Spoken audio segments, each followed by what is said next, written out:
Горди сме да се похвалим, че тази година професионална гимназия по електроника Джон Атанасов беше едно от малкото училища в Стара Загора, одобрени по националната програма изучаване и съхраняване на традициите и историята на българската армия на Министерството на образованието и науката съвместно с Министерството на отбраната.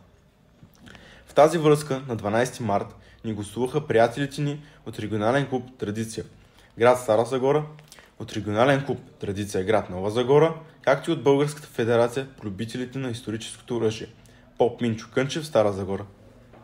Срещата беше осъществена с любезно съдействие на господин Ивайло Шопски. Освен със завладяващия разказ на господин Христо Христов и на господин Петър Иванов, които ни въведоха в историческите факти и родовите истории, учениците имаха възможност да се докоснат и да разгледат различни видове оръжия, използвани от българското опълчение и от турската армия. Изключителна самоотверженост на хората от клуб Традиция няма как да ни запали искриците на патриотизма и родовата памет.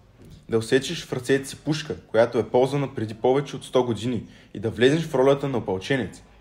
Да държиш в ръката си медал, който е бил на гърдите на проявил се в боя войник. Какъв по-добър пример за патриотично възпитание?